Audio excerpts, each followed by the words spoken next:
Welcome back to another Call of Dragons video. Today I really wanted to focus on Season 2 and how I'm preparing for Season 2 and how I think a lot of you should as well, specifically free-to-play and low spenders when it comes to our heroes. In Season 1, mistakes are made. We're all experimenting, learning the game, figuring things out.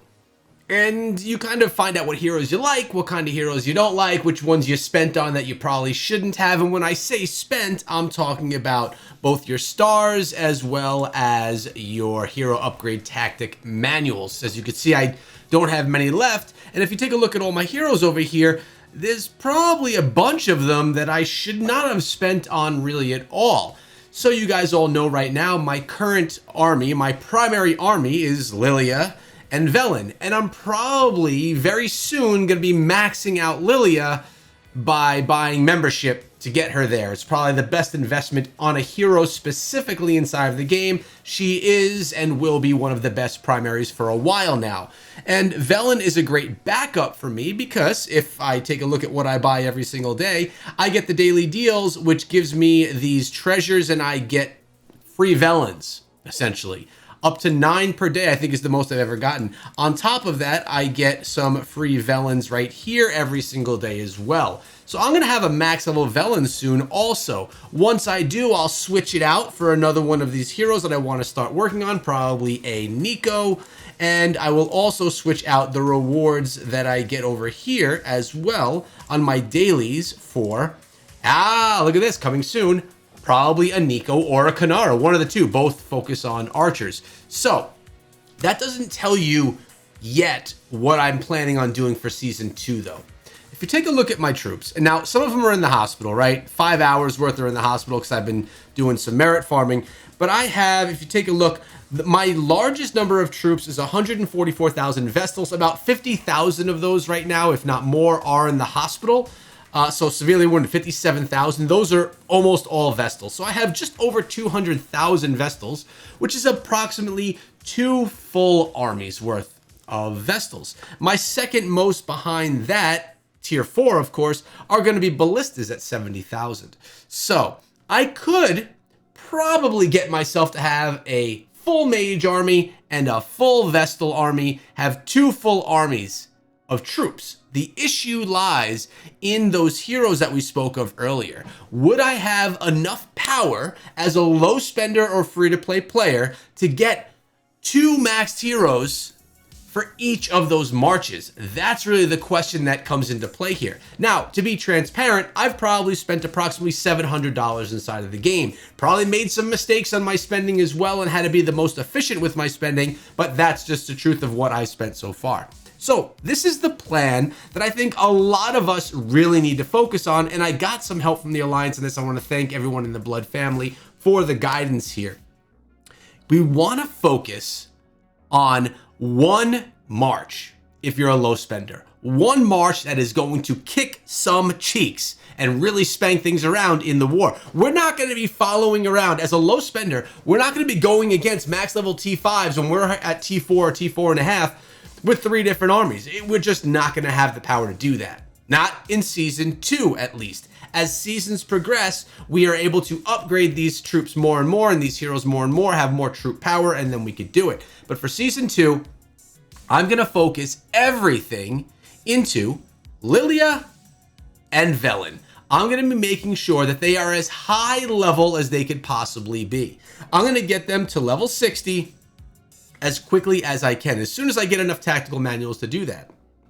Once I get both of them to level 60, I'll then focus on something else, probably gathering heroes. But of course, I will spend a little bit on the gathering heroes because we want to get their talents up enough so they can have a big enough load capacity so they could bring back enough resources.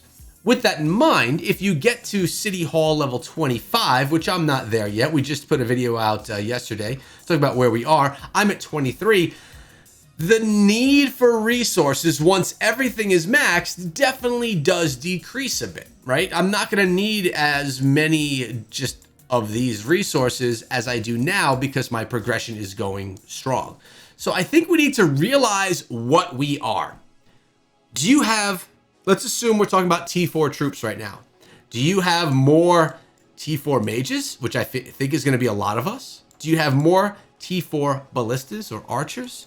Or are you going with knights, which is probably the most expensive monetarily on your pocket if you're going to be going in and trying to be effective with a certain troop type? Knights are going to be the most difficult. They're going to cost the most. So most of you are going to be either ballistas, which are your archer class, or your mages, which, you know, are your vestals.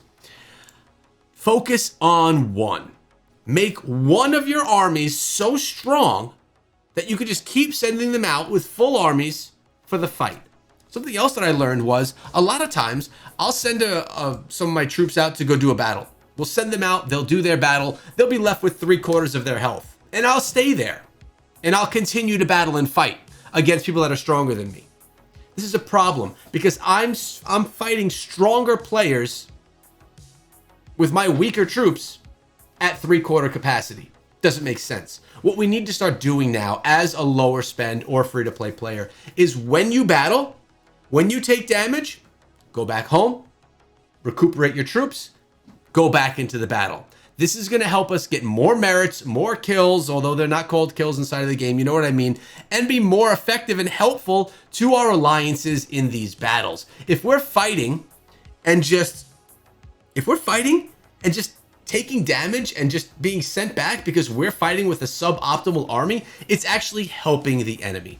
And unfortunately, this is what I think I may have been doing in some of our previous wars. Lessons have been learned. Speaking of merits, I know I always keep you guys up to date. I have 838,000, much due to the merit farming. I'm very close to a keep right over here. I've just been going into my keep and getting smoked really by BDO people over and over again for getting like 1,500 to 2,000 merits. But we got to get our merits so we can do our farming and so we can go into our shop and get some stuff from the merit store. Remember, you got to go ahead and get your heads. Now, keep this in mind regarding the troops, right?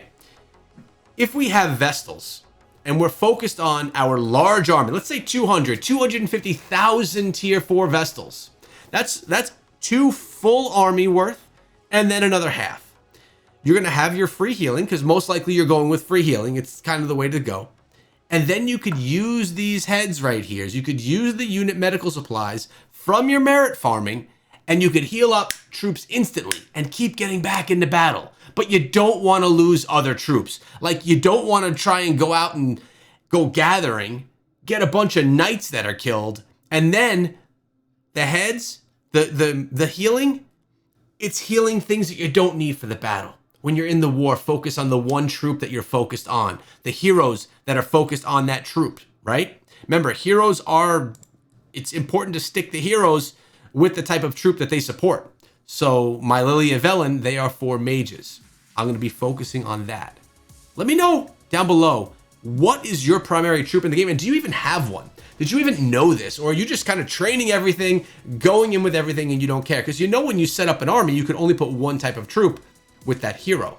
You can't send mages, archers, knights.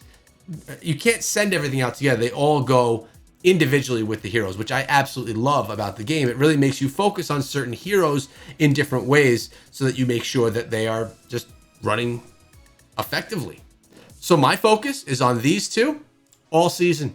That's what I'm going to be doing. Then I'll probably come up with some of my gatherers, 1, 2, 3, and I'll probably go with Ordo for a little bit of his construction. That's, as I'm looking at this right now, and there's still 2 heroes I don't have, those are probably going to be the ones that I do. I want to do well with gathering, and I want to do really well in war.